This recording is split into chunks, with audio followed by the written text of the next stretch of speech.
누가복음 19장 1절부터 10절까지의 말씀입니다.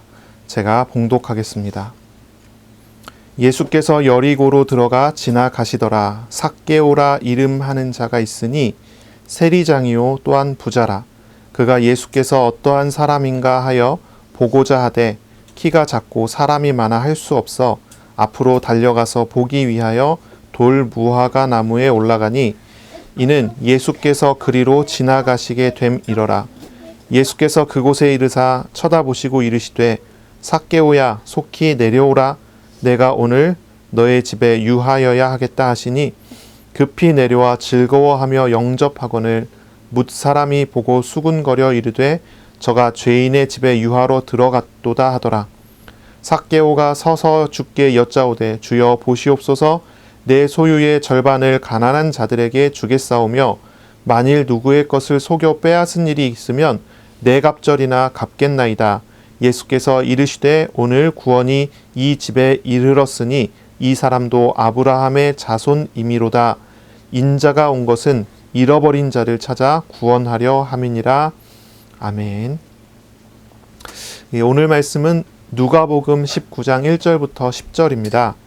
세리장 삭개오를 부르신 예수님이라는 제목으로 우리가 함께 말씀을 나누겠습니다. 여리고라고 하는 도시는 요단강 이제 서쪽 편, 남쪽 편, 이제 서남 쪽이라고 해야 되겠죠. 그쪽에 이제 있는 도시입니다. 예루살렘으로 치면은 예루살렘의 동쪽 골짜기 아래쪽에 이제 위치해 있고요. 이곳은 굉장히 중요한 교통의 중심지고 또 이제 상업의 중심지이기도 합니다. 유대 왕인 헤롯이 이 여리고 이 땅에 로마식의 큰 도시를 건설하고 또 거기에 겨울 궁전을 지어놓고 요새를 만들었다고 하는 바로 그러한 도시입니다. 아주 좋은 기후고요. 아주 좋은 땅, 쾌적한 그런 땅이라고 해요. 요단강 이제 서쪽 편의 큰 평원에서는 이제 농사가 이루어졌는데 그 농사를 진 그것들을 가지고 모아서 무역이 이루어지는 그러한 지역이 이제 여리고라고 하는 그런 지역입니다. 그러니까 온 유대 땅에서도 가장 좋은 그런 도시이기도 하고 큰 도시이기도 합니다. 거기에서는 굉장히 많은 세금이 거쳐지던 그런 땅입니다. 그래서 많은 사람들이 몰려오고 또 예루살렘으로 올라가는 관문 도시 중에 하나이기 때문에 이스라엘 사람들이 항상 그곳을 거쳐가요.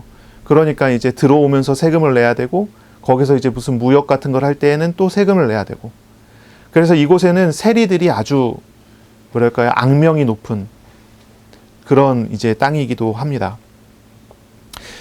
세리라고 하는 이제 직업은 유대인으로서 로마 제국의 관리가 되는 사람이에요. 로마 제국에서 이제 고용한 그런 관리가 되는 사람으로 유대인들의 재물들에 대한 이제 그 세금을 붙여갖고 가져가는 그런 위치에 있어요. 유대인으로서는 자신의 재물들을 도적질하는 사람들이라고 생각할 만한 그런 직업을 가지고 있는 게 이제 세리입니다. 이 세리 중에서도 세리장이라고 하는 호칭이 오늘 이렇게 본문에 나오거든요. 그러니까 세리들을 관리하는 사람이라는 그런 뜻이에요. 그러니까 이 본문에 나오는 삭개오라고 하는 사람은 유대인들로부터는 굉장히 미움을 받는 세리들, 그 중에서도 세리 중에 세리장인 사람이 이 삭개오라고 하는 사람인 것입니다. 예수님께서는 예루살렘으로 향하는 길의 마지막 관문으로서 여리고를 방문하시게 됐고 이 여리고에서 두 사람을 만나게 되는데요. 이제 두 사람이라고 할 수도 있고 이제 맹인은 한 사람이 더해져 갖고 세 사람이라고도 할 수 있는데 성경에 이제 누가복음엔 두 사람이 기록이 되죠. 한 사람은 우리가 지난주에 이야기 나눴던 맹인입니다. 맹인이고 구걸하던 사람인 바디메오라고 하는 사람을 만나서 그 사람에게 구원을 선포하시고 이제 눈이 낫게 되고 보게 돼서 예수님을 따라 나서는 그런 기적이 일어났죠. 바로 그것을 보고 많은 사람들이 하나님께 영광을 돌리고 하나님을 찬송하게 되는 그런 일이 있었습니다. 그리고 또 한 사람을 만나는데 오늘 본문에 나오는 세리장 삭개오라고 하는 사람입니다. 오늘 본문이 이 세리장 삭개오에 관련된 본문이에요. 사람들의 아주 미움을 받는 그런 직업, 세리라고 하는 직업을 가지고 있는 그 사람입니다. 유대인들이 세리를 경멸했던 이유는 이 세리는 유대인들의 재물을 도적질하는 일을 한다고 생각했기 때문이에요. 실제로 세리들이 당시에 세금을 거두려고 유대인들의 목을 죄는 일을 많이 하고 다녔다고 합니다. 그래서 정해져 있는 세금만큼을 강제로라도 빼앗고, 그리고 그것을 이제 로마 정부로 올릴 때 그 종에 자기의 몫을 띄어서 이제 부자가 되는 그런 형식으로 돼 있어요. 그러니까 세리들은 로마의 정부를 위한 돈을 띄어서 로마의 정부로 다 보내는 것이 아니라 자기의 몫을 띄어서 자기 몫을 가져가잖아요. 그러한 모습을 보고서 세리를 굉장히 미워했다고 해요, 유대인들이. 실제로 유대인들에게 있어서 죄인이라 하면은 첫째는 창녀이고 둘째가 세리입니다. 셋째가 살인자라고 해요. 그러니까 이 세리라고 하는 직업은 경건한 유대인들이 생각했을 때는 가장 혐오스럽게 생각하는 부류의 직종이었고, 특히나 살인자들보다도 더 악한 죄를 짓고 있는 사람이라고 생각하는 이제 그런 직종의 사람이 이 세리라고 하는 것입니다. 그 중에서도 특히 세리 중에서도 세리, 그리고 유대의 여러 도시 중에서도 가장 뭐랄까요? 돈이 많이 움직이는 도시의 세리, 그 중에서도 세리장. 그러니까 이제 유대인들에게 있어서 이 삭개오라고 하는 사람이 어떻게 알려졌겠습니까? 어떻게 이미지가 돼 있겠어요? 어떤 미움을 받는 그런 사람이었는지 우리가 상상을 해볼 수가 있어요.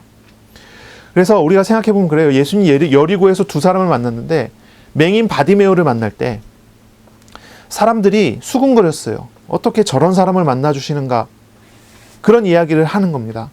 맹인이라고 하는 것, 제자들이 예수님께 한번 이런 질문을 하거든요. 이 요한복음 9장쯤에 나와요. 제자들이 예수님께 맹인을 바라보고, 주님, 맹인은, 저 사람이 맹인이 된 것은 저 사람의 죄 때문입니까? 저 사람 부모의 죄 때문입니까? 이렇게 물어보거든요. 그렇죠? 그러니까 사람들의 인식이 뭐냐면 맹인은 죄로 인한 저주받은 것이다 라고 생각을 한 거예요.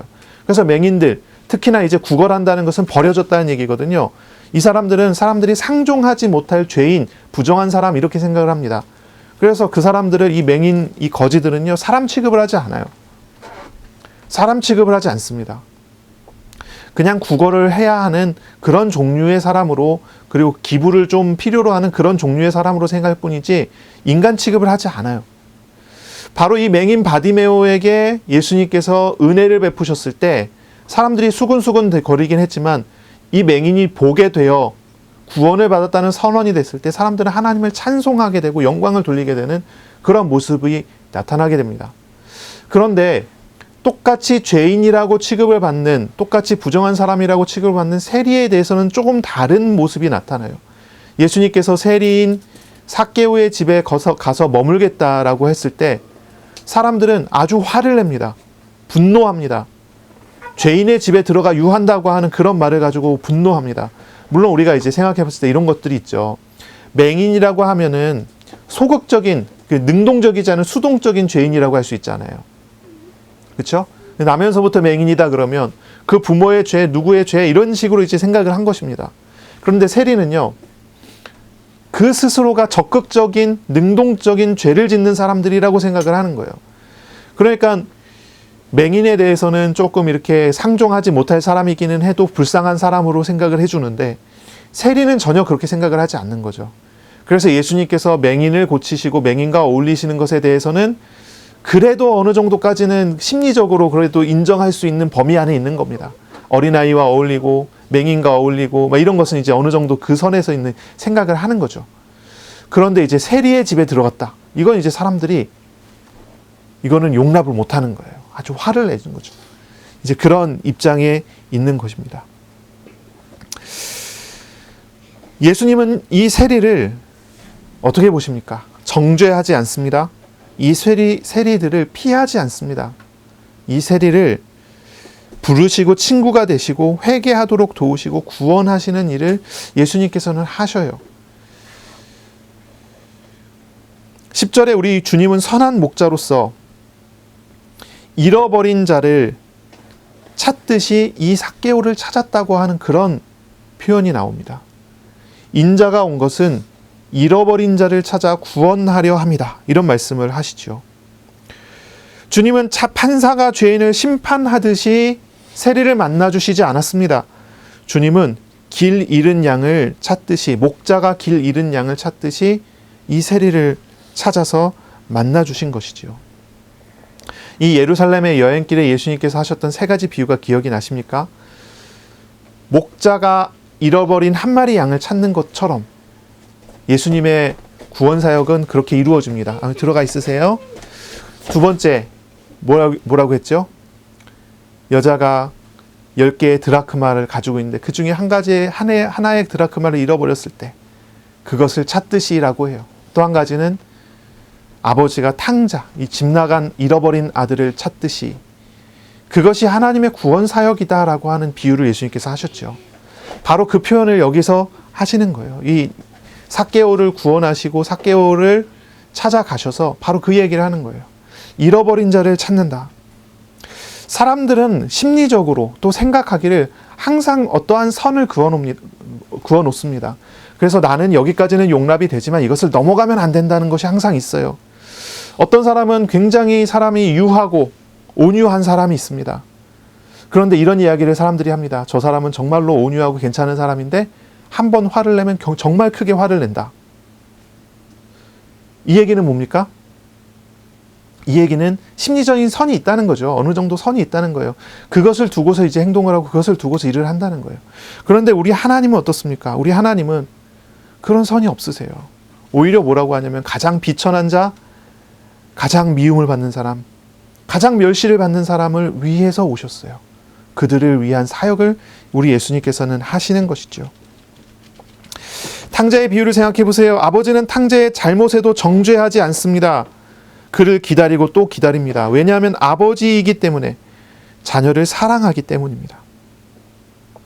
사랑하기 때문에 하나님께서는 엄격한 법의 기준에 맞춰서 모든 정죄와 죄의 대가를 성자 하나님이 대신 짊어지는 방식으로 탕자와 같은 사람들을, 이 세리와 저와 여러분 같은 사람들을 구원하시는 것입니다. 모든 정죄와 죄의 대가는 예수께서 짊어지시고, 그리고 회개하는 사람, 주님께로 돌아오는 사람은 기쁨으로 맞이해 주시는 그러한 사역을 예수님께서 하시는 거죠.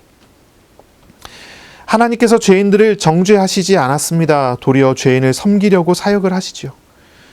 주님은 우리의 죄악에도 불구하고 우리를 정죄하지 않고 오래 참고 기다리시고 결국은 항복을 받아내어 회개하게 하시는 하나님이십니다. 우리를 부르시고 우리와 동행하시려 하시는 하나님이 어떤 분인 줄을 우리가 알아가야 할 것입니다. 하나님을 알게 될 때 믿고 의지할 수 있게 될 것입니다.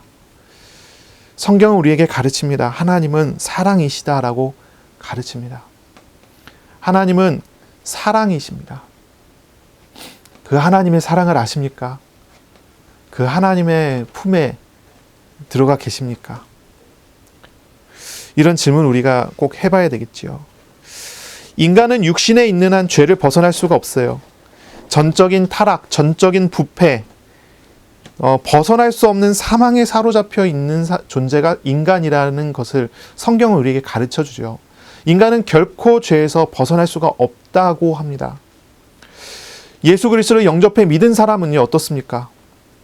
예수님을 영접해 믿었을지라도 인간은 여전히 하나님 없이는 전도서 3장에 말하는 바와 같이 짐승과 다를 바가 없는 존재입니다. 인간은 하나님 없이는 시험 앞에서 정말 무기력한 그런 존재에 불과합니다. 문제 앞에서, 죽음 앞에서 인간은 무기력하지요.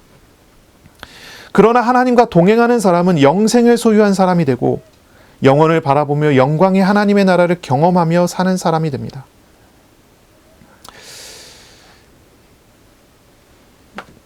나의 실상을 바라봐야 돼요. 나의 실상. 나는 어떤 존재인가를 보셔야 합니다.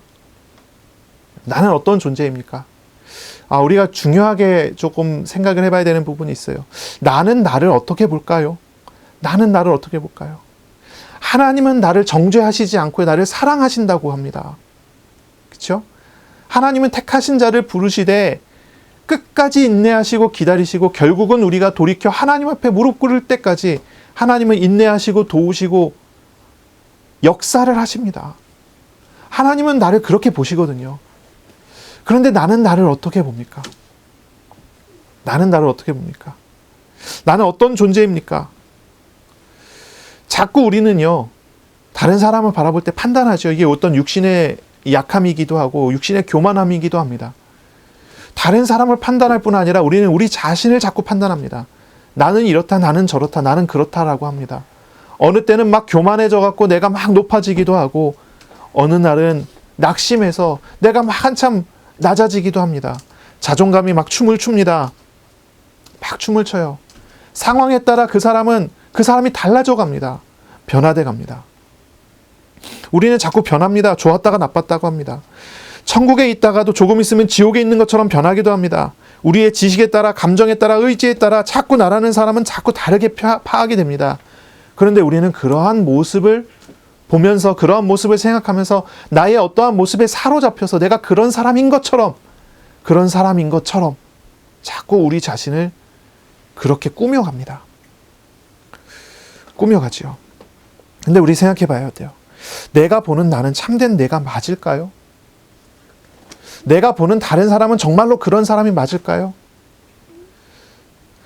겉보기에는 그럴지 모르겠습니다만은 그 실상은 분명히 다를 것이라고 저는 생각합니다. 그 실상은 다릅니다.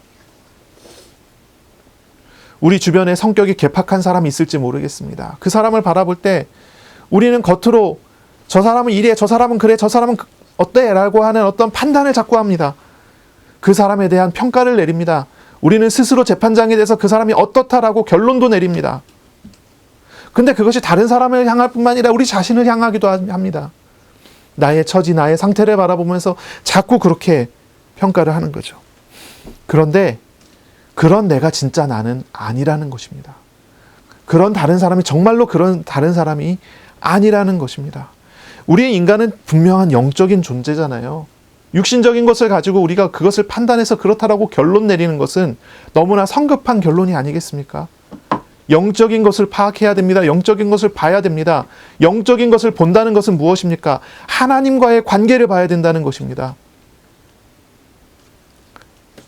물론 불신자는 이제 하나님과의 관계가 없기 때문에 이제 영적인 관계, 이제 마귀와의 관계라든지 죄와의 관계 같은 걸 봐야 되겠죠. 우리는 하나님과 나와의, 또 죄와 나와의 관계를 볼 수 있어야 돼요. 그것이 나입니다. 그것이 나라는 존재입니다. 하나님은 나를 어떻게 보십니까? 그것이 진짜 나라는 것을 알아야 합니다. 예수님을 영접하여 믿은 사람이라면 하나님이 나를 보시는 그 시각이 진짜 납니다. 내가 나를 바라보는 것이 아니고 하나님이 나를 바라보시는 그것이 참된 납니다. 하나님은 능력이 있으신 분이잖아요. 하나님은 권세가 있으신 분이잖아요. 하나님께서 작정하신 것은 반드시 이루시는 분이시잖아요. 하나님은 나를 부르실 때부터, 하나님 나를 자녀 삼으실 때부터 우리 안에서 착한 일을, 선한 일을 시작하십니다. 그리고 결국은 그 선한 일이 완전히 이루어지기까지 우리를 인도하시는 분이십니다. 하나님은 아브라함을 처음에 부르실 때 아브라함을 통해 온 세계, 온 민족이 복을 얻게 하겠다고 하는 약속을 하십니다. 아브라함이 그 약속을 받은 이후에 약 60년, 70년간 수없이 많은 불신앙을 계속 해왔습니다. 그럼 불신앙한 존재가 아브라함이고 아브라함이 불신앙의 존재라고 이야기해야 되겠습니까? 아니잖아요. 하나님께서 결국은 아브라함을 믿음의 사람으로 세우고야 마셨습니다. 하나님의 열심으로 아브라함을 끊임없이 기다리시고 복 주시고 인도하시고 도우시는 모든 과정을 통해 아브라함이 하나님을 알아가게 하시고 결국 하나님의 시선에 나라는 존재를 발견하게 하시잖아요. 아브라함은 결국 수없이 평생 동안을 불신앙을 반복해 왔었던 사람인데도 불구하고 믿음의 조상으로 세우셨고 믿음의 조상이 됐잖아요. 하나님은 나를 부르셨습니다. 나를 믿어주십니다. 나를 기다려주십니다. 결국은 하나님의 선하신 뜻대로 나를 세우실 것이 분명합니다. 그렇다면 우리는 우리 자신을 바로 봐야 합니다. 나는 어떤 존재입니까? 나는 어떤 존재로 파악이 돼야 합니까? 그리고 우리의 이웃에 대해서 생각해 보세요. 우리의 이웃은 어떤 존재입니까? 어떤 존재로 발견되어야 합니까? 하나님을 믿는 사람이라면 그 속에 하나님께서 결국은 하나님께서 원하시는 모양과 원하시는 뜻 가운데 그 사람을 세우도록 하나님 만들어 가시지 않겠습니까? 나를 그렇게 하나님 인도하시지 않겠습니까? 이것을 우리가 봐야 합니다. 삭개오라는 사람은 세리장이었습니다. 돈도 많았습니다. 세리장으로서 돈을 많이 번 사람이지요. 이 사람은 유대인으로부터 멸시를 받는 그런 죄인이었습니다. 삭개오 개인으로서도 그러한 존재였었던 것이, 그런 사람으로 파악한 것이 분명합니다. 그러니 많은 유대인들의 무리가 있을 때 삭개오는 그 무리들을 해치고 나가서 예수님을 볼 생각을 하지 못합니다. 저 뒤에 서서 유대인과 어울리지 못하고 함께 있지 못해서 저 뒤에 서 있습니다. 성경에 보니까요, 키가 작다고 이렇게 나오잖아요. 키가 작다고 하는 것이 단순히 이제 키가 그냥 좀 다른 사람보다 작다, 그런 정도의 이야기가 아니고, 이제 키가 작은 장애가 있는 것으로 파악을 하는 학자들도 좀 많습니다. 그러니까 키가 작은 장애가 있어요. 외소증이라고 하나요? 하여튼 뭐 그런 게 있는 것 같아요. 그러니까 키가 보통 사람보다 훨씬 작습니다. 그래서 예수님을 보러 나갈 수가 없습니다. 근데 사실 키가 작아도 무리의 맨 앞에 있으면 볼 수 있잖아요. 그렇죠? 근데 이 사람은 사회적으로 외면당한 사람이기 때문에 그 앞에 나가서 예수님을 볼 엄두를 내지를 못해요. 자기 자신도 그렇게 파악을 하고 있는 거죠. 자신은 키가 작은 사람입니다. 자신은 또 사람들에게 죄인으로서 멸시받는 사람이고, 스스로도 그렇게 생각을 해요. 스스로도 그렇게 파악을 해요. 주변 사람들도 다 삭개오를 그렇게 봅니다. 그러면 삭개오가 정말로 그런 사람인 거죠. 그런데 어떻습니까? 삭개오가 돌 무화과 나무 위로 올라갑니다. 이 돌 무화과 나무, 예전 성경에는 뽕나무라고 나오죠. 이 돌 무화과 나무가 겉보기에는 뽕나무랑 비슷하게 생겼대요. 그래서 이제 예전에 성경을 번역한 사람들이 뽕나무로 이렇게 번역을 했는데, 근데 지금은 이제 돌 무화과 나무라고 이렇게 번역을 해요. 우리나라에 없습니다, 이 나무가. 약 18m까지 자라난대요. 가지가 옆으로 많이 뻗어난답니다. 그리고 잎이 굉장히 커서 이 돌무화과 나무에 올라가서 내려봤을 때 사람들에게 그 나뭇잎으로 인해서 가려지는 효과도 있는 것 같아요. 그래서 그걸 선택해서 올라갔겠죠. 주변에 여러 나무들이 있는데 그 여러 나무 중에서 일부러 돌무화과 나무에 골라서 올라간, 자기 자신을 숨기고자 하는, 그러나 예수님을 보고는 싶은 이제 그런 위치에 있는 것입니다. 그래서 이제 삭개오가 거기에 올라갔어요. 거기에 올라가서 예수님을 찾아 예수님이 어떤 분인가 내려다 볼 때, 그때 예수님은 이 삭개오를 보고 삭개오를 부르십니다. 그리고 삭개오에게 속히 내려오라, 급히 내려오라라고 명령하십니다. 그리고 급히 예수님은 이 삭개오의 집에 들어가십니다. 그 집에 함께 있습니다. 거기에 유한다고 합니다. 유대인의 이제 식사, 초대 예절을 생각해 보면요, 이거는 사실 있을 수가 없는 일이에요. 왜냐면은 식사 초대를 해갖고 같은 식탁에서 같이 먹는다라고 하면 같은 지위에, 같은 수준에 있는 사람이라는 그런 표현이 되거든요. 이 유대인들은요, 자기와 비슷한 지위나 아니면 자기보다 좋은 높은 사람을 초대는 해도 자기보다 낮은 사람을 초대하지 않습니다. 왜냐면 내가 그 사람과 같아진다라는 그런 의미를 담고 있기 때문에 그래요. 그래서 유대인들의 식사는요, 절대로 같은 지위의 사람들만 초대를 해갖고 같이 식사를 하지 자기보다 낮은 지위의 사람을 부르지 않습니다. 한 식탁에서 함께 앉는다, 같은 부류다, 이런 뜻이란 말이에요. 근데 예수님께서 삭개오를 부르셔요. 예수님께서 삭개오처럼 낮아지신다는 이야기예요. 아주 멸시받는, 미움받는 최악의 죄인, 그런 죄인의 집에 들어가서 그와 함께 더불어 먹고 마시고 함께하여 예수님께서 그러한 죄인의 취급을 받기까지 그것을 감수하시고 가신다는 그런 이야기예요. 거기에서 예수님은 삭개오에게 구원을 선포하시지 않습니까? 구원을 선포합니다. 예수님께서 9절에 이야기합니다. 오늘 구원이 이 집에 이르렀으니 이 사람도 아브라함의 자손이미로다 라고 이야기합니다. 그곳에 가서 예수님은 이 삭개오를 뭐라고 하냐면 구원을 받았다, 구원이 이 집에 왔다, 이 사람이 아브라함의 자손이다라고 선언을 하세요. 삭개오는 스스로 어떤 장애가 있는 그런 존재면서 죄를 많이 지은 존재로 스스로 생각하고 있는데, 예수님은 이 삭개오를 그렇게 보시지 않아요. 예수님은 이 삭개오를 아브라함의 자손으로 보세요. 아브라함의 자손으로 만나주세요. 아브라함의 자손으로 함께 하세요. 너는 믿음의 사람이 됐고 너는 믿음의 사람이다라고 하는 바로 그러한 선언이에요. 너는 언약의 당사자가 됐다라고 하는 그런 선언이 일어나는 것입니다. 모든 사람들은 삭개오를 그렇게 보지 않았지만 주님은 삭개오를 다르게 본 것이지요. 그럼 한번 우리 생각해 보세요. 사람들이 생각하는 삭개오가 진짜 삭개오입니까? 삭개오 본인이 자기를 생각하는 그 삭개오가 진짜 삭개오입니까? 아니면 예수님이 말씀하시고 보시고 정의 내려준 그 삭개오가 진짜입니까? 그리고 결국은 이 삭개오는 어떻게 됩니까? 하나님의 나라의 백성으로서, 천국의 백성으로서 하나님이 함께하는 사람으로서 살게 되지 않습니까? 이것이 진짜라는 거죠. 이것이 진짜입니다. 우리가 우리 자신을 바라볼 때 이것을 봐야 해요. 이것을 발견해야 합니다. 나는 누구입니까? 하나님께서 아들의 목숨을 십자가에 내주면서까지 구원한 하나님의 소중한 존귀한 존재가 아닙니까? 하나님은 나를 그렇게 보신단 말이에요. 하나님께서는 어떤 심리적인 선을 그어놓지 않고 사랑하십니다. 내가 너를 사랑한다라고 이야기합니다.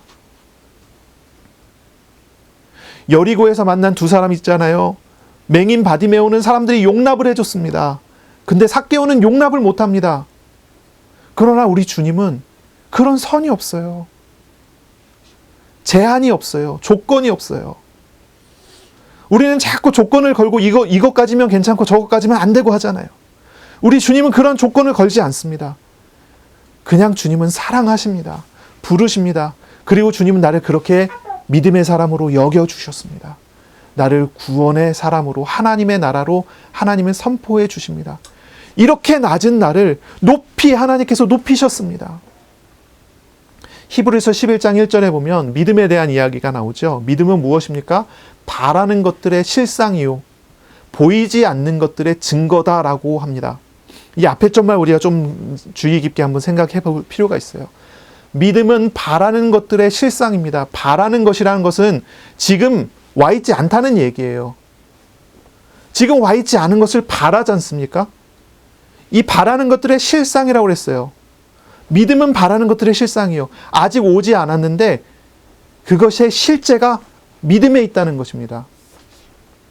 하나님은 나를 믿어주셔요. 하나님이 아브라함을 믿어주셨어요. 하나님이 아브라함을 믿음의 사람으로, 믿음의 조상으로 하나님께서 아브라함을 믿어주셨어요.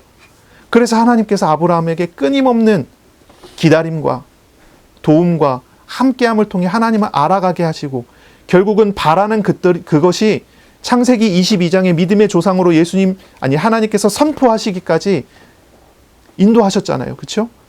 내가 나를 바라보는 것, 하나님이 나를 바라보는 것 달라요. 그렇지 않습니까? 우리는 자꾸 우리 자신을 육신적인 기준을 가지고 판단하고 평가하고 우리 자신을 자꾸 이야기를 합니다.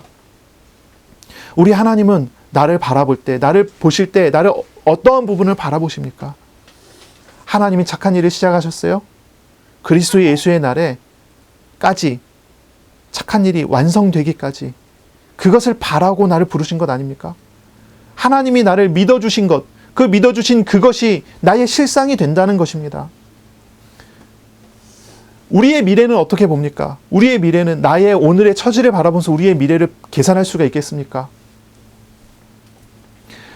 그것은 잘못된 계산입니다. 잘못된 계산이에요.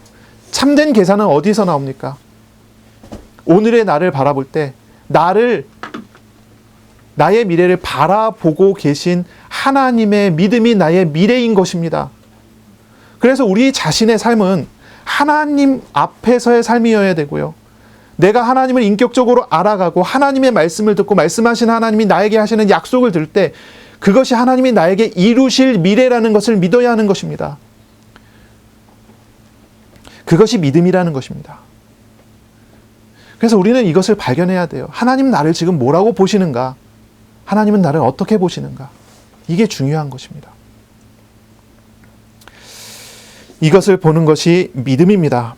나는 결국 하나님의 나라에 세우실 하나님의 사람으로 세워질 것입니다. 하나님의 시선에서 나를 보고 참된 나의 삶을 살 수 있게 하나님이 만들어 가실 것을 믿으시기 바랍니다. 아멘. 자, 오늘 예수님은 삭개오를 부르십니다. 이 소명이라고 하는 거죠. 이 소명의 관점에서 이 삭개오에 대해서 우리가 조금 이 부르심에 대해서 생각을 해볼 필요가 있겠습니다. 예수님께서 십자가와 부활을 이제 향해서 가시지요. 예루살렘을 향해서 예수님께서 가십니다. 십자가의 길을 가십니다. 이 길은 마지막 길입니다. 마지막 여행입니다. 이 길의 끝은 십자가로 연결이 됩니다. 그 십자가로 가는 여행길에 예수님은 가는 곳마다 연약한 사람, 가난한 사람, 억눌리고 병든 사람들을 일부러 예수님께서 만나 주십니다. 그리고 그들을 위로해 주시고 그들을 짊어지시지요. 그들의 질병과 죄와 연약함을 전부 짊어지시고 예수님께서는 십자가로 가시는 길입니다. 그리고 그 길에 예수님은 사람을 부르시는 거죠. 예수님은 이 세리인 삭개오, 그 외에 또 다른 죄인들과 부정한 사람들을 많이 만나셨어요. 이 만남을 통해서 예수님은 그들의 죗값을 자신에게 늘 돌리시며 그들을 섬겨주셨습니다. 마가복음 10장 45절에 인자가 온 것은 섬김을 받으려 함이 아니라 도리어 섬기려 하고 자기 목숨을 많은 사람의 대속물로 주려 함이니라 라고 했습니다. 예수님은 세리장 삭개오를 향한 경멸을 예수님 자신이 짊어지셨습니다. 세리장의 집에 들어가 그 집에서 그들과 교제하심으로 죄인과 같이 여김을 당하셨습니다. 예수님은 무리들의 미움을 당하게 되고 결국은 이 사람들이 예수님을 십자가에 못 박으라고 외치는 사람들이 그런 무리들이 돼버리고 말았지요. 이것을 우리는 봐야 하겠습니다. 자, 이 삭개오 3절 한번 볼까요? 그가 예수께서 어떤 사람인가 하여 보고자 하되 키가 작고 사람이 많아 할 수 없어. 이렇게 나옵니다. 앞으로 달려가서 보기 위하여 돌 무화과 나무에 올라가니 이는 예수께서 그리로 지나가시게 되밀어라 라고 나와요. 삭개오는 예수님이 어떤 사람인지 알고 싶어 했어요. 여기 나오는 이제 원한다는 그런 말은 에제테이라고 하는 말인데 미완료 과거 형태예요. 이건 이제 좀 어려운 표현이죠. 삭개오는 예수님께서 어떤 사람인가 보고자 했는데 이것이 그냥 갑자기 예수님 보고 싶다라고 하는 그런 표현이 아니라 예수님에 대한 소문을 듣고 얼마 동안이나 계속 예수님을 보고 싶어서 기다려왔던 사람이라는 그런 뜻이에요. 미완료 형태예요. 계속 예수님을 보고 싶어서 계속 예수님에 대한 소문을 듣고 기다리고 있었는데 예수님께서 여리고로 들어오셨다는 소식을 들은 것입니다. 그래서 이제 예수님을 만나러 나갔어요.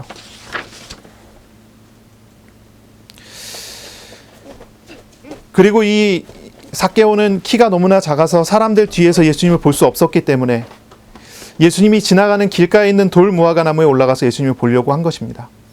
바로 이 행동에서 우리가 볼 수 있는 것은 삭개오가 예수님을 보고자 하는 어떤 간절한 마음이 여기 담겨져 있다라는 것을 우리가 알 수가 있죠. 이 삭개오가 왜 예수님을 보려고 했을까요? 왜 보려고 했을까요? 마음이 가난한 사람이었기 때문입니다. 마음이 가난했기 때문이에요. 예수님에 대한 소문을 들었기 때문이에요.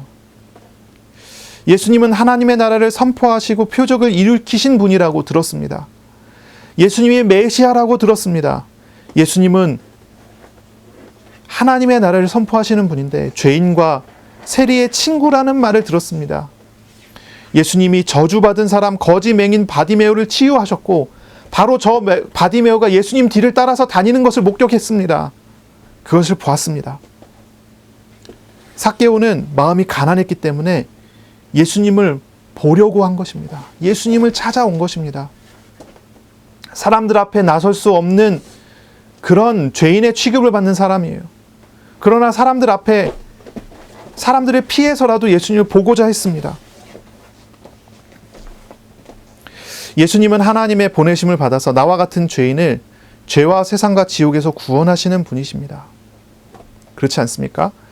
그러므로 삭개오는 예수님을 한 번이라도 보고 싶어하는 마음으로 돌무화과 나무 위로 올라갑니다. 하연이 들어가세요. 저쪽에 들어가세요. 자, 예수님께서 이 여행길에 여러 번 반복해서 이야기하신 그런 내용이 기억날 거예요. 하나님의 나라에 합당한 사람은 어떤 사람입니까? 어린아이와 같은 사람이라고 했어요. 그렇죠? 어린아이와 같은 사람입니다. 예수님의 비유 중에 얘기하셨어요. 비유를 통해서 얘기하셨어요. 성전에 올라간 바리새인과 세리 두 사람의 기도를 비교하면서 얘기했어요. 어떤 사람이 하나님 나라에 합당한 사람입니까? 자신이 죄인임을 고백하며 긍휼을 구하는 그 사람이 하나님 나라에 합당한 사람입니다.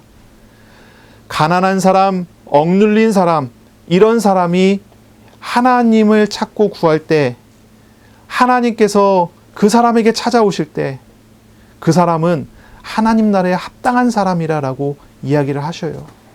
반대로 이야기하면요, 교만한 사람, 마음이 가난하지 않아 하나님이 필요 없다고 하는 사람, 하나님 말고 다른 우상들을 따라다니면서 그것으로 만족한다고 하는 사람은 하나님 나라에 결코 합당하지가 않습니다.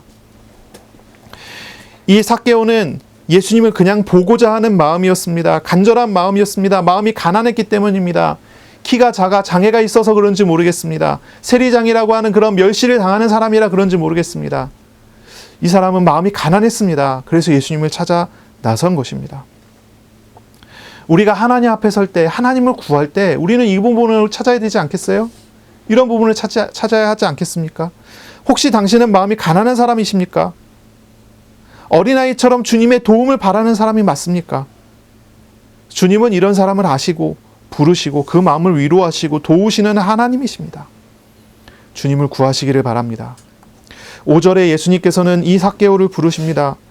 예수께서 그곳에 이르사 쳐다보시고 이르시되 삭개오야 속히 내려오라. 내가 오늘 너의 집에 유하여야 하겠다. 말씀을 하십니다. 우리 주님은 삭개오를 부르세요. 이름을 부르셨습니다. 이름을 부르셨어요. 죄인을 대하는 태도가 아닙니다. 친구를 부르듯이 인격적으로 부르셨어요. 그리고 속히 내려오라라고 하시고 그 집의 방문을 요청하셨습니다. 마음이 가난한 사람, 죄인이며 가장 낮은 경멸당하는 그러한 삭개오의 집으로 가시겠다라고 합니다. 예수님께서 이 땅에 태어나실 때 어디에 태어나셨습니까?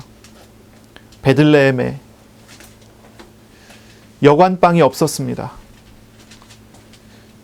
그래서 마구간에서 말구유에 예수님께서 누우셨습니다. 객실이 없었습니다. 잠잘 곳이 없었습니다. 예수님께서 그곳에 오셔서 들판에 있는 목자들의 환영을 받습니다. 들판에 있는 목자들이 와서 예수님께 절을 했어요.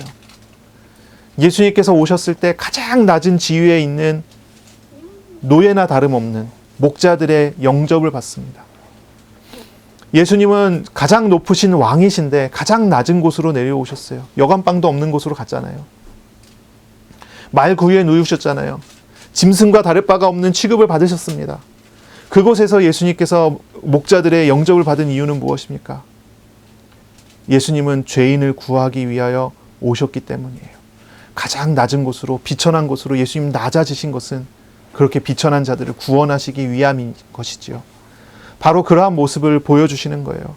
가장 높으신 우리 예수님께서 가장 낮은 삭개오를 부르시고 삭개오의 이름을 부르시고 그들의 친구가 되어주시고, 그러므로 예수님의 낮아지심이 여기에 나타납니다. 그리고 그들의 모든 절망과 문제를 한 몸에 짊어지시고 십자가로 향하여 가시는 것이지요.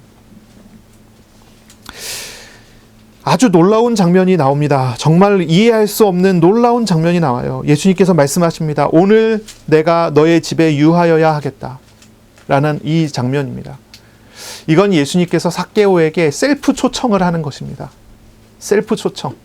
스스로 삭개오에게 요청을 하는 거예요. 나를 데리고 가라. 이렇게 요청을 하는 거예요. 유대인들은 이런 법이 없습니다. 사실 이렇게 초청을, 셀프 초청하는 거는요, 굉장한 결례입니다. 예의가 아니라는 말이에요. 누군가 초청해 주지 않으면 그 집에 들어가면 안 됩니다.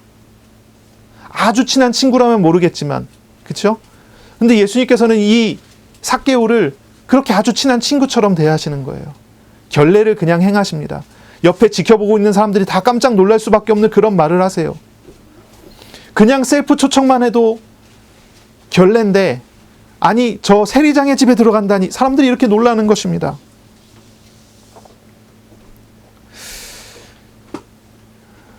삭개오는 예수님의 이 부르심에 응답합니다. 그래서 급히 내려옵니다. 6절에 보세요. 급히 내려와 즐거워하며 영접하거늘. 예수님을 영접합니다. 아주 즐거워합니다. 행복해합니다.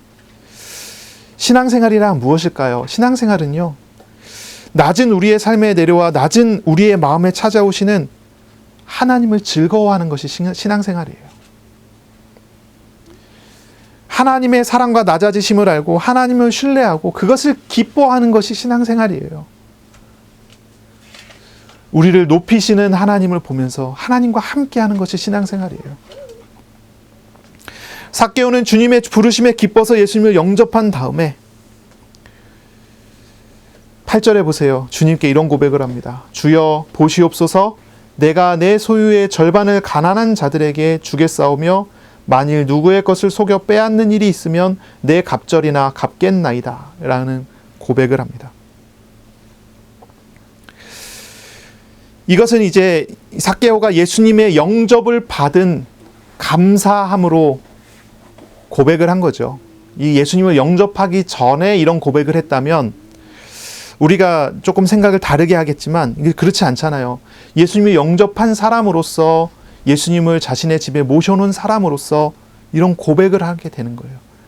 하나님과 함께함에 대한 기쁨의 고백이 여기에 나오는 것이지요. 그리스도를 인격적으로 영접하게 된 삭개오는 그동안 자신이 가장 기댈 만한 우상이었었던 돈을 다 내려놓겠다고 하는 고백을 여기에서 하는 거죠. 이제는 자기가 우상을 따르지 않고 예수님을 따르겠다고 하는 그런 고백을 여기서 한 거예요. 물론 이 회개 자체도 이게 이제 삭개오의 회개라고 우리가 얘기하는데요. 이 회개 자체도 좀 다른 모양을 가지고 있는 것은 사실입니다. 유대인들 같은 경우는 회개하면 어떻게 할까요? 내가 회개했다. 그러면은 유대인들은 이런 행동을 할 거예요. 금식을 시작하고 또 기도 생활을 제대로 하기 시작하고 11조를 철저하게 지키고 또 세리니까 직업을 버리고 새로운 직업을 갖고 유대인의 율법과 규칙에 맞는 새로운 삶을 시작한다. 이게 회개가 되지 않겠습니까? 그런데 이 삭개오는 전혀 그런 모습을 보이지 않죠. 전혀 그런 모습을 보이지 않아요. 다른 모습입니다. 이것은 하나님의 나라에 합당한 회개의 모습이라고 우리는 생각할 수가 있어요. 율법적인 규칙에 맞춘 것이 아닙니다. 하나님 나라의 백성다운 삶을 시작하는 것입니다. 그것은 뭡니까? 자신의 우상을 내버리는 방식입니다. 그리고 모든 것이 하나님의 것임을 고백하는 그런 방식입니다. 이것이 하나님 나라에 합당한 사람으로서의 삶의 방식이 새롭게 시작이 되는 그런 장면이 되는 것입니다.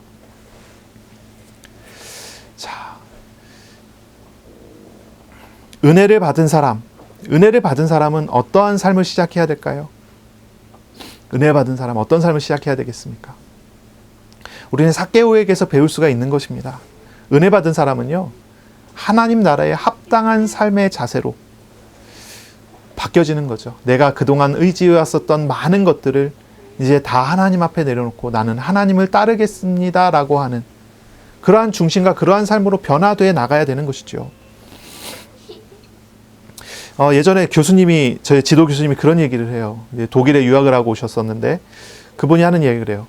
독일에 갔더니 독일에서 이제 독일 교회에서 이제 목사님이시니까 사역을 하셨지 않겠습니까? 거기서 사역을 하다 보니까 독일 사람을 만나서 독일 사람이 복음을 듣고 독일 사람이 은혜 받는 경우가 있는 거예요. 그래서 독일 사람이 굉장히 은혜를 받더니 이 사람이 바로 즉각 나오는 행동은 자기의 재산을 띄어 기부를 하더랍니다. 은혜를 받으니까 자연스럽게. 근데 그 사람뿐만이 아니라 독일 사람들이 그렇더라는 거예요. 그런 생각과 그런 마음이 있더라는 거예요. 은혜를 받으니까 기부하는 것으로 자신의 은혜를 표현을 하더라는 거예요.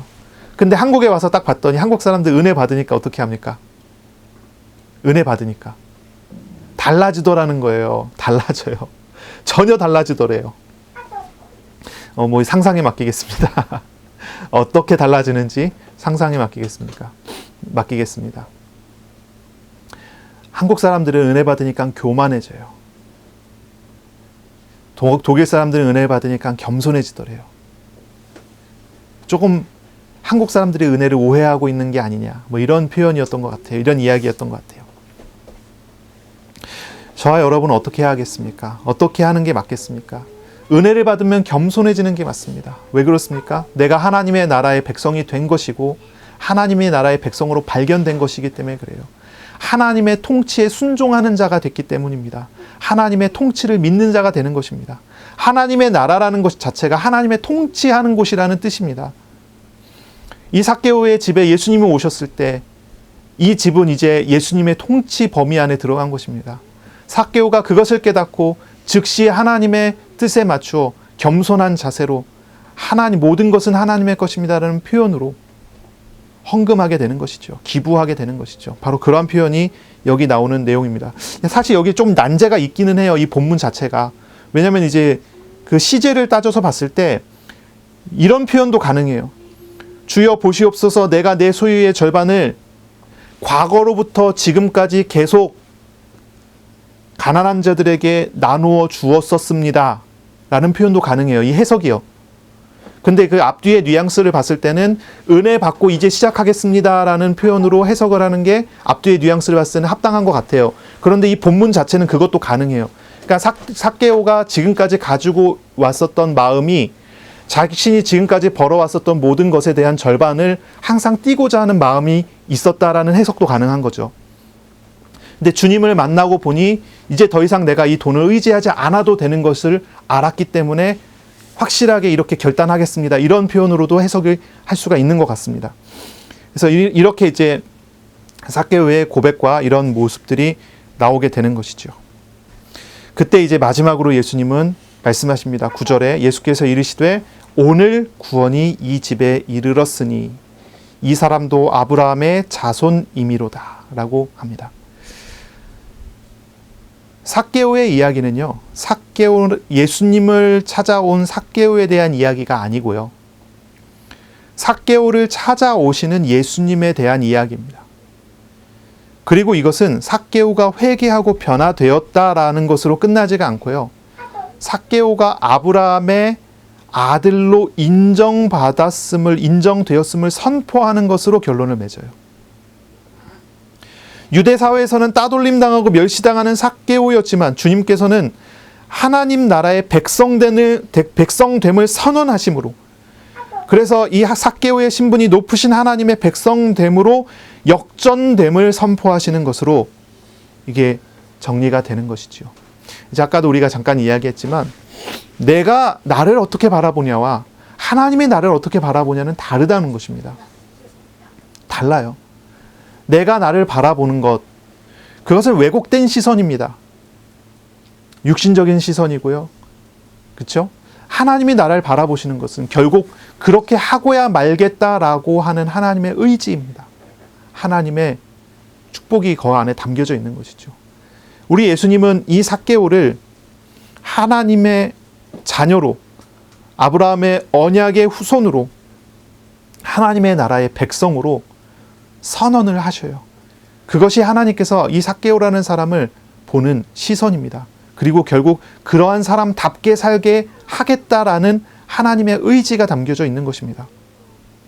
오늘 저와 여러분은 어떤 사람들입니까?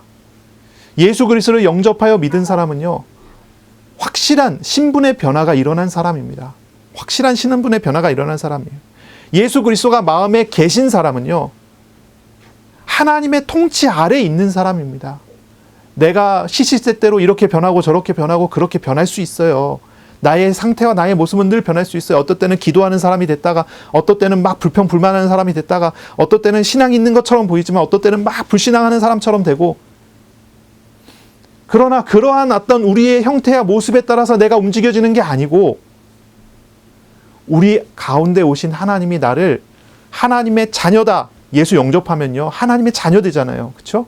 하나님의 자녀다라고 하는 신분을 선포하시고 하나님 나라의 백성이라고 하는 신분을 우리 주님께서는 나에게 주신 것입니다. 그러면 나의 상태에 따라 변화되는 것이 아니라 우리에게 오신 하나님께서 나를 하나님의 자녀답게, 하나님 나라 백성답게, 결국은 하나님이 나를 인도하시고야 말겠다고 하는 하나님의 의지 가운데 우리가 서해 있다는 거예요. 우리가 그 가운데 처해져 있다는 존재라는 거예요. 그리고 이거는 굉장히 중요한 거예요. 하나님이 이 삭개오를 부르셨어요.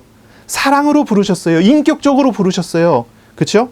하나님께서 이 삭개오를요, 하나님의 나라에 합당한 사람으로 부르셨어요. 하나님께서 이 삭개오를요, 하나님의 자녀라는 신분으로 부르셨어요. 그리고 하나님께서는 이 삭개오를 그렇게 만들어 가셔요. 우리도 마찬가지 아니겠습니까? 하나님이 나를 그렇게 부르셨어요. 사랑으로 부르셨어요. 다른 조건을 따지지 않아요. 하나님이 나를 인격적으로 부르셨어요. 나를 기계적으로 움직이시지 않아요. 인격적으로 사랑으로 부르셨어요. 내가 잘하면 기뻐해 주시고 내가 못하면 함께 슬퍼해 주시는 인격적이신 만남을 하나님 우리에게 주셨단 말이에요. 그러므로 우리가 하나님 앞에 가난한 마음을 가지고 나아가기만 하면 하나님께서는 언제나 우리 가운데서 아름다운 열매를 주시고자 하는 거예요. 그러한 사람으로 부르심을 받았다고 하는 것을 믿으시기를 바랍니다. 그리고 결국은 우리를 하나님의 나라에 합당한 자녀로서 그 자녀다운 삶으로 우리를 인도하신다는 것입니다. 이런 어떤 영적인 신분의 변화는요, 삭개오의 삶의 현재 속에 드러나기 시작할 것입니다. 저와 여러분의 삶의 현재 속에 드러납니다. 이 시제가 굉장히 중요하거든요. 9절에 예수님께서 이르시되 이렇게 말씀하십니다. 오늘 구원이 이 집에 이르렀다 했어요. 오늘이라고 하는 것입니다. 하나님의 자녀가 되고 하나님의 자녀의 신분을 오늘 누리게 하겠다라고 하는 말씀입니다. 자꾸 우리는 오늘을 부정하고 미래에 그러거든요. 앞으로 되겠지 그래요. 그런데 우리 주님의 말씀은 그렇지 않아요. 오늘 속에 있어요. 현재 속에 있어요. 주님의 구원은 언제나 현재적입니다. 예수님은 삭개오를 즉시 현실 속에 하나님과 동행하는 삶으로 부르셨습니다. 과거에 얽매이는 삶이 아닙니다. 미래를 바라만 보게 하는 그런 삶이 아닙니다. 오늘 현재 속에 우리의 삶에 우리 주님께서 들어오셔서 삭개오의 집에서 예수님께서 함께 먹고 함께 마시고 함께 울고 함께 웃고 함께 하십니다. 바로 예수 그리스도를 영접한 하나님의 자녀의 마음에 우리 주님께서 지금 오셔서 나와 함께 하십니다. 바로 그 하나님을 알아가는 것, 그게 얼마나 중요합니까? 이것이 가장 중요한 것입니다. 신앙에서 과정은 너무나 중요합니다. 결과는 과정 속에 이미 보여지는 것입니다. 미래는요, 오늘 내가 누리는 복음 안에 있어요. 내가 오늘 누리는 하나님과의 교제 속에 미래가 있는 것입니다. 내가 오늘 하나님 앞에 서지 않고 하나님을 찾지 않는데 나의 미래에 잘 될 것이다? 그런 게 어디 있겠습니까?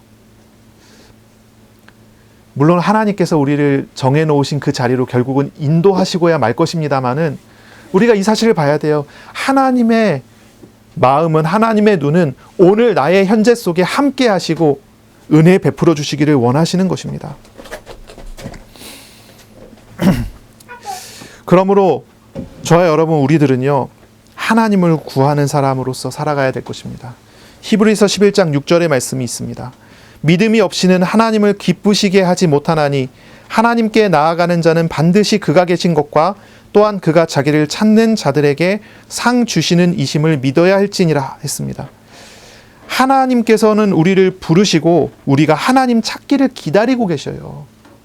하나님을 기쁘시게 하는 방법이 이 히브리서 11장에 나오거든요. 하나님은 어떻게 기쁘시게 합니까? 믿음이 있어야 기쁘게 할 수 있어요. 이 믿음은 어떤 것이 믿음입니까? 하나님을 찾는 것이 믿음입니다. 하나님을 찾는 것입니다. 하나님을 구하는 것입니다. 가난한 마음으로 주님을 구할 때 주님은 우리를 기뻐하시고 우리에게 상을 주십니다. 주님은 나사로의 이름을 부르셨어요. 인격체로 대우하시기를 원하셔서 나사로의 이름을 부르셨어요. 하나님은 우리의 삶에 강제적으로 개입하시지는 않습니다. 하나님의 부름은 언제나 하나님을 인격적으로 찾으라고 하는 그런 부름입니다. 하나님은 강제적으로 기계적으로 명령하시지 않고요. 인격적으로 또한 오래 기다림으로 사랑으로 기다리시는 거예요. 집 나간 탕자를 기다리는 아버지가 기다리듯이 우리가 마음을 돌이켜 하나님 앞으로 나오고 하나님을 찾기를 원하시는 것입니다. 하나님을 찾아가고 하나님과 인격적으로 교제하는 복된 한 주간이 되시기를 바랍니다.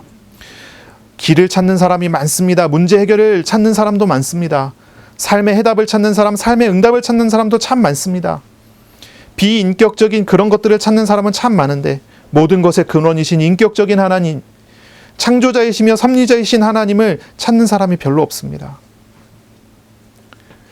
하나님을 찾으세요. 한 주간 말씀을 묵상하시기 바랍니다. 가정에서, 직장에서, 삶의 자리에서 말씀을 따라 기도하며 하나님께서 말씀하신 대로 우리의 삶의 자리에, 또한 우리가 사랑하는 이웃을 위해 행하시는 일을 보는 그런 한 주간이 되시기를 바랍니다. 기도하겠습니다. 하나님 감사합니다. 삭개오를 찾아오신 하나님을, 예수님을 우리가 말씀을 통해서 들었습니다. 삭개오를 부르신 우리 주님께서 우리를 오늘 부르시는 줄로 믿습니다. 사랑으로, 인격적으로, 하나님의 자녀다운 삶으로, 하나님의 자녀의 신분에 걸맞는 축복으로 부르셨는 줄로 믿습니다. 이번 한 주간 우리들 모두 기도하며 주님을 알아가고 주님을 찾아 주님과 동행하는 오늘의 축복된 삶을 살 수 있도록 복을 내려 주옵소서. 감사하며 예수님의 이름으로 기도합니다. 아멘. 우리 구주 예수 그리스도의 은혜와 하나님의 사랑하심과 성령의 교통하심이 이제로 영원까지 항상 함께 있을지어다. 아멘.